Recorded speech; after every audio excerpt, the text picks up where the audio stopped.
Today we're here in the hidden dormitory where we have taken the Gladers.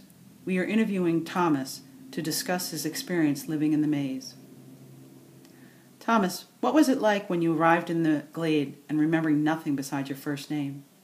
It was really hard. I kept questioning myself and was confused, and they kept saying words like shuckface and shank and calling me Greenie. Gladers say you wouldn't be able to survive the maze without friendship. Who would you consider your most cherished friend? Yeah, well, not remembering very much because just arrived and they erased our memories, so I guess I would consider Chuck one of my good friends because he always believed in me and was always there for me,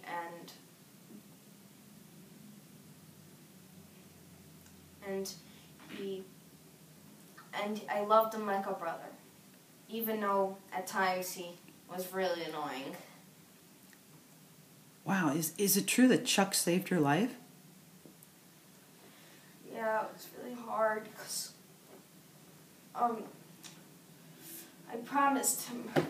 really promised him, and it was really hard. I promised him I would take him home, and it was really hard for me because I was supposed to do that. I was supposed to save him and protect him, but it helped me by moving on. It helped me move on. So. Speaking of sacrifices, why do you think Albie sacrificed his life? I mean, you were just about to get out of the maze, right? Yeah, well, Albie told us he didn't want to come. He said we shouldn't have come, guys. But we wanted to get out of the maze. And went through the changing, and he knew what the past was like, but he just took his life because he'd rather die than go back home. Why did you step outside the maze right when the walls were closing? Why did you do it when you knew there was no chance of surviving the night in the maze? I knew it was the #1 rule not to go out in the maze when the walls were closing, but I couldn't do it. I couldn't let them just ignore them out there and just leave them to die. I needed to do something. They were my 2 friends, and I wasn't going to I felt that ignoring that would be selfish, and it would be cowardly, and just not right. Was Chuck your only good friend in the Glade?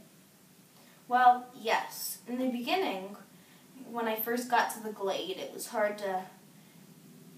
People were calling me shuckface and stuff, so I didn't know what to think of them. So Chuck was always there, and then there was the keeper of the runners, Minho. Minho inspired me to be a good leader and became one of my good friends. And then there's Teresa. So, what is your relationship with Teresa? Well, I feel like I have some connection ever since she got here. She seemed familiar. But I know it was kind of weird that she ended up here the day after. That's never supposed to happen. It's supposed to be every month that's a newcomer is supposed to come. And she was a girl, for Pete's sake. She was a girl. There was never girls come to the Glade. And yet, she helped me find... We had some telepathic link, and in the end, she helped me find the way out of the maze. There was a connection. What does that mean? I don't know. We don't know. Well, I'm hoping to find out later when I hopefully get back my memories.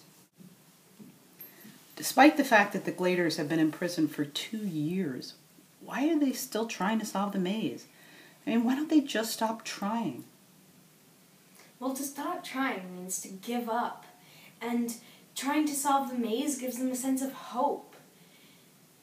just like planting or doing something else gives them a sense of community, brotherhood, and it gives them a reason to live. What was it like sleeping in the glade or running in the maze, knowing that there are monsters and grievers who could kill you out there? Oh my gosh, it was awful. Every time I just keep feeling that I'm gonna die a painful death or something. It's just terrifying, like a constant fear. And just like I walked into the graveyard one time, and it was horrible. I just didn't think this story was true, but I found out it was the half shank getting sliced in half. It reminds you to not go through the box hole. Oh my gosh, it just creeped me out. Wow. How did you feel when you discovered that the creators put the orphans into a giant maze to test their will? And what does a flare have to do with the maze? You gotta be kidding me. This makes me so upset because they put orphans. This is not humane or ethical. It's just not right to just put people into a maze and just to test their will. Can't they find another way to figure out the flare? It's just, I get that the sun flares are unpredictable, and this one was unpredictable, but just because it ruined and wiped out lives and it was horrible, I understand, but that you can figure out another way. There has to be another way to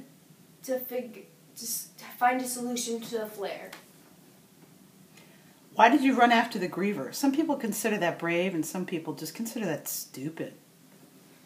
Well, I know people have been loving me and hating me for it, but I needed to do it because I just couldn't take it anymore. I needed to solve the way out of the maze, and the only way to do it was to get stung and to bring back memories. Go through the changing and bring back memories. Thomas, how did you finally figure out the way out of the maze and into the next stage of the experiment? Well, I found out there was a pattern between the day-by-day sections, and then the sections formed letters, and the letters formed words. And we had to find out what these letters and words meant. And once we found out that there was a computer in the griever hole, we went straight for it. And we put in the words, and all Teresa had to do was press the button, and everything went silent. Then there was a opening. Then there was an opening. The sound of an opening door to the next world. Well, Thomas, thanks for taking the time to talk with us. Is it okay if we come back and interview at another time? Yeah, sure, Shank. Hey,